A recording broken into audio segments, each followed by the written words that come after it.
Hello, welcome to our video training on Lex. This is part of our Amazon Connect Contact Center series. And what we're going to do is talk about Lex and what it's capable of doing. And this video is brought to you by HomeTask AI. My name is Steve Bonacantri. I'm the CTO of HomeTask AI. So let's get started. Lex is a service for building conversational interfaces into any application using voice and text.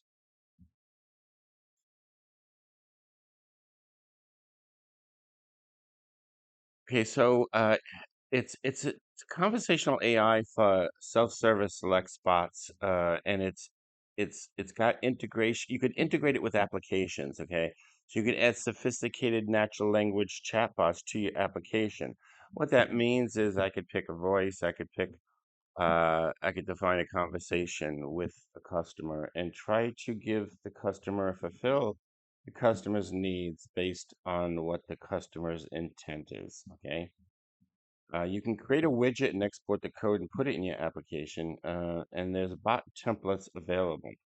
And all that means is that there's sample bots that are there for retail, for travel, and you could take one and deploy it into your own environment, and then you could move forward in changing it and keep deploying it and customizing it to fit your needs. Um, Until you get to really learn how to use Lex, you'll use some of these templates. But the truth of the matter is, everyone's business is custom tailored. So it's good if you really understand Lex and you get to use it properly. Okay, so Lex has intents and slots. Okay, so let's suppose the customer's intent is to rent a car. And then the slots basically are going to be these slots which need to be answered for the fulfillment to happen. Like, what type of car do you want? What day do you need it? What kind of insurance do you want? Whatever's needed to fulfill the intent, um, the slots need to get filled in. So we basically define these utterances and these slots to define the intent and the slots that are needed for the fulfillment. So basically, when you create a Lexbot, uh, this is where it goes back to: do you use something out of the box and try to customize it? Do you just define it yourself? It all depends on how easy it is. Now, when it comes to self-service, it's good to look what the out-of-box templates give you, because it you could easily add slots and change intents and things like that. The other thing that comes with Lex is Amazon Bedrock. This is a generative AI configuration used for making intelligent bots. It uses large language models and knowledge bases. What this really means is and this is really powerful stuff. What it really means is a customer is going to come to your maybe a customer wants to chat with your company. Basically, what you want to do is find out what they want and what they need, and you want to give them as much knowledge as possible, but you want to fulfill some sort of intent. So let's suppose I am in home remodeling or something like that, and I say, I'm focusing on remodeling my kitchen. So all of a sudden, I'm zooming in on a kitchen. So kitchen supplies, kitchen remodeling, supplies, tiles, refrigerators, stoves. But the user still hasn't really defined what they need. They might have said, "Oh, I need help with my kitchen," but Amazon Bedrock allows you to create knowledge bases. So if I were to work for Home Task IO, and I wanted to make sure that all the information there for a kitchen is in a searchable database, and I'm going to call it a knowledge database. Basically, that user is going to say, "I need help with my kitchen." Well, what do you need help with? I want to retile my floor. Okay, so the goal is to have the conversation with the customer and drill down into what they need. So there's this categorization and this. Okay, so you already need help with your home. You're already in the kitchen category. You're already into your floor tiling. And basically Bedrock allows you to define these knowledge bases to fulfill. If you could show the user what they want and what they need, and give them a price quote, that's great. If it's just informational, that's fine too. But so basically the user, which let's say you identify now, you identify this user, he's registered with your site, he or she is registered with your site, and now he's asking about kitchen tiles. So now now the bottom line is this person is looking for tile work. So that's a good thing. And then at the same time you're giving them tools to investigate which tiles. If they tell you what type of tiles they want, that's even better. So your job is to use Lex to try to help them self-serve to get what they need. But at the same time, there's some information gathering here that you get to make um, the chatbot smarter. And once you're smart enough to understand what this customer wants, you could do different things. So Amazon Bedrock is one of these things. You when you first look at it, you're frightened, but really it's out of the box language models, and there's different ways that you can put informational files on an S3 bucket and generate knowledge bases so they get the answers they need automatically. So it's really not as intimidating as writing custom code, which is what we've been doing for many years. On the other hand, if I wanted to write a knowledge base, if I wanted to write a large language model that specialized in home remodeling, that's another story. I would need to focus on that as well. So that's a little bit more difficult. But anyway, uh, let's move on. Okay, so the templates that are available are airline services, auto insurance, financial solutions, telecommunications, and retail orders. So it's interesting because in the retail orders, the best thing to do, really the simplest thing, the more profitable thing to do. I should be careful what I say, but if you could order roses and you could put on a self-service where you want roses and you want 12 roses, red roses, the customer is going to specify exactly what they want. If you could fulfill that order and have it delivered, that's sort of an ideal situation because that is completely self-service, and you fulfill the order and the user gets what they want immediately. So this is the idea behind um, Lex, is to provide that service and enable them to to fulfill an intent. If the intent is to rent a car, you want to book them a car. If the intent is to rent, get an airline ticket. Boom, making sure it happens. Anything that could be automated, the self-service with the user. And of course, once you fulfill an order, then you've got to deal with the canceling of the order and everything else like that. So it's a um, uh, little bit more complex, but it's very, very powerful stuff. Um, and that includes Alexa, which includes Lex. Alexa is the voice. Beautiful, beautiful solutions, and still you need time to provide those solutions. But Amazon Lex is a fantastic thing as well. But anyway, we'll get into that later. The template usage, you can create a Lexbot using a template. CloudFormation generates the bot, so you got CloudFormation generating the creation and deletion of the bot. You can make modifications to the bot. You can import and export it, and you could also do testing. And I could say that some of the Lexbots and the automation. Um, It's so easy to manually create one. Some of the automation really gets avoided until the last minute. And it's not simple. It's not simple. And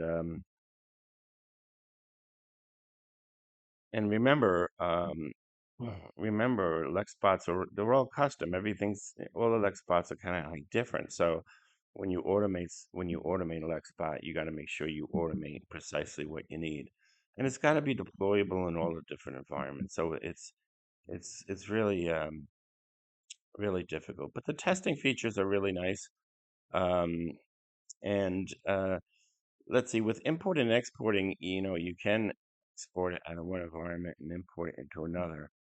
But once again, there's dependencies, there's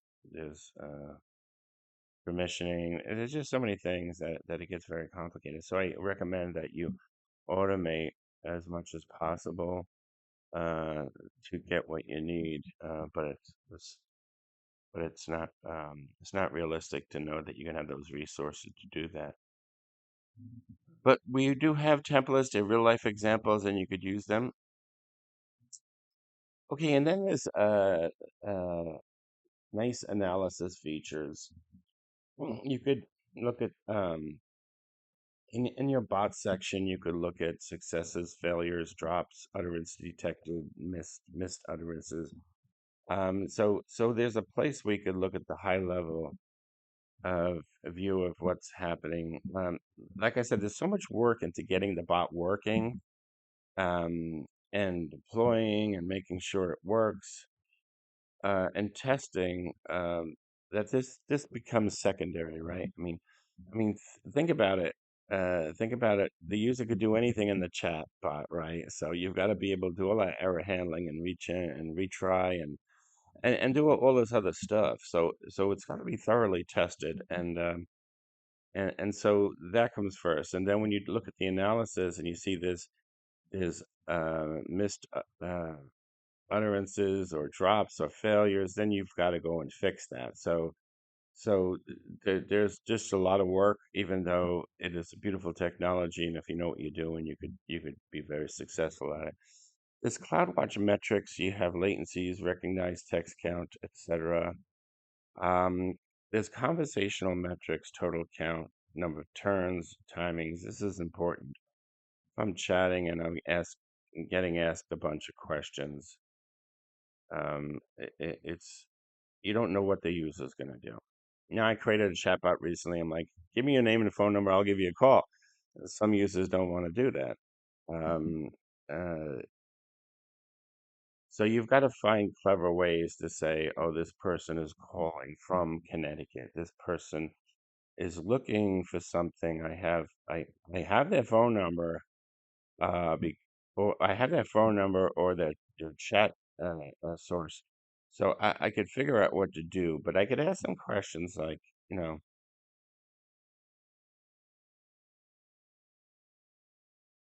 I could ask them questions like, "What is your phone number?" to get, to contact them if we need them.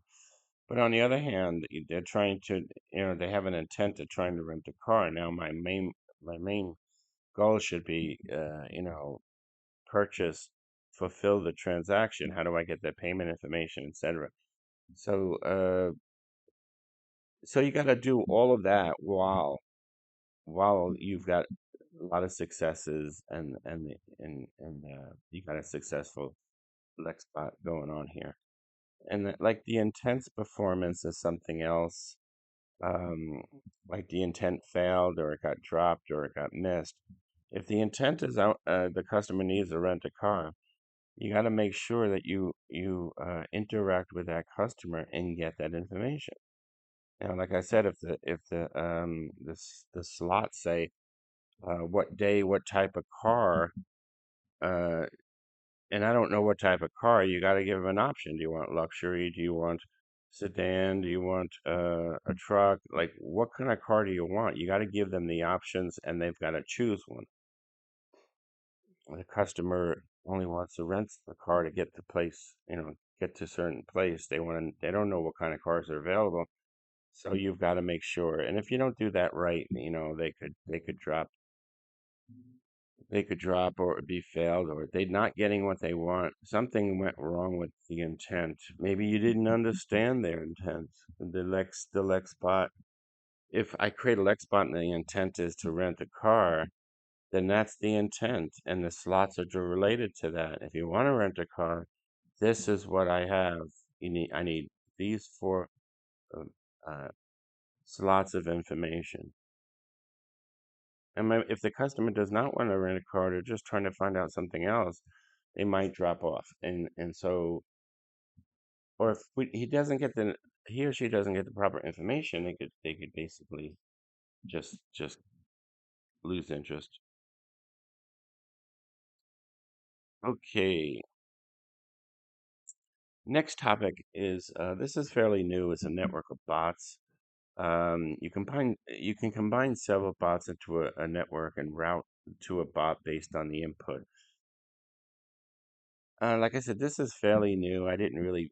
We could take a look at this and try to prove this out. But the main goal is to create some related bots. Let's suppose we chose here to categorize the bots with banking bots. Some bots related to banking, and maybe I could version them. I could have versioning and aliasing and deploy them all at once. Um, uh, but but but I'm going to categorize and group these bots together, and I'm going to deploy them, and I'm going to test them as a whole, and and basically I'm going to have this unified user experience while someone customers performing banking operations. And so you got this simple, uh, flexible lifecycle management. And like I said, it's fairly new, and it's only available in English.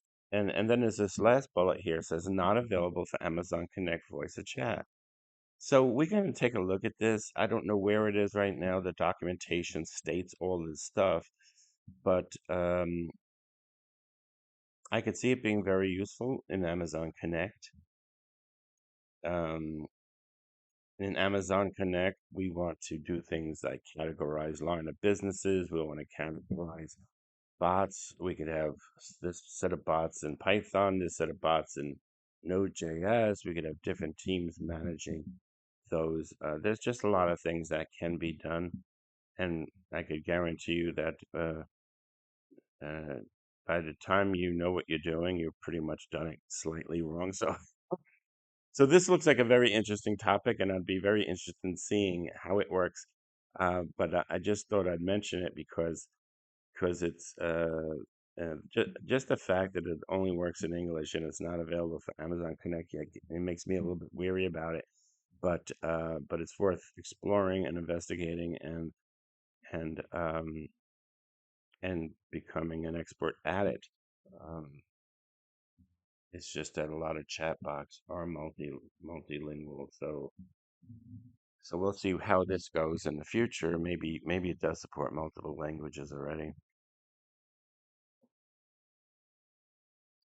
Okay, and the last thing I want to just mention is that before we do a demo, is that there's a test workbench, and this is really important because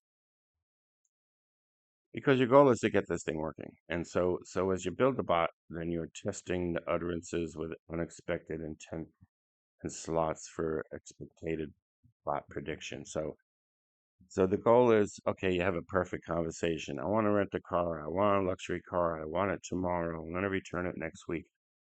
Yes, fulfill this. Uh, you know, there's this ideal flow, but there's a lot of things that could go wrong with different chats, and so you got to handle all those different exceptions. And so you get to test a bot to see what happens. And S3 is used for the test set and the test results.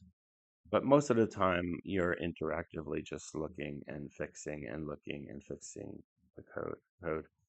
Um, so so uh, so let's just keep that in mind.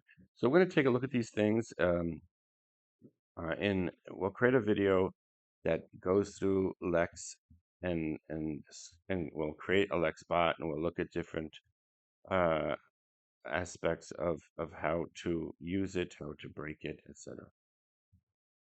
Okay, next video we'll take a look at those things.